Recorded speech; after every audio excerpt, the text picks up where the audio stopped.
సభలో చర్చించి తీసుకుంటాం.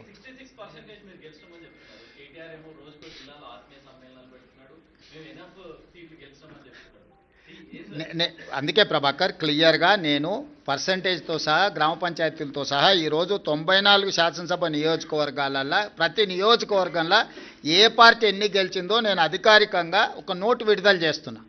మీరు నోటు తీసుకొని ఆ నియోజకవర్గంలో వెళ్ళి నిజ నిర్ధారణ కార్యక్రమాలు పెట్టుకొని మీరు పరిశీలించండి.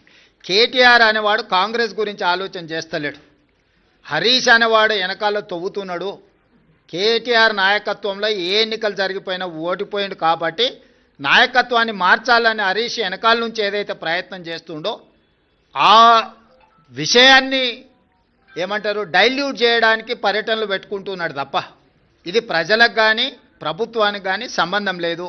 ఇప్పుడు కేటీఆర్ వర్కింగ్ ప్రెసిడెంట్ అయినప్పటి నుంచి జరిగిన ఏ ఎన్నికలు గెలవలే కదా. జనరల్లో అసెంబ్లీ కావచ్చు, జనరల్లో జరిగిన లోక్సభ కావచ్చు, తర్వాత జరిగిన ఉప ఎన్నికలు కావచ్చు, తర్వాత జరిగిన గ్రామ పంచాయతీ ఎన్నికలు కావచ్చు. ఈరోజు హరీష్ వర్గం ఆల్రెడీ సోషల్ మీడియాలో మిగతా మీడియాలలో మొదలుపెట్టింది కదా. కేటీఆర్ ఉంటే ఇంకా పార్టీ మిగలదు కాబట్టి కేటీఆర్ను తప్పించండి, హరీష్కు నాయకత్వాన్ని అప్పచెప్పండి అని ఒక స్లోగన్ తీసుకొని బయలుదేరిండు.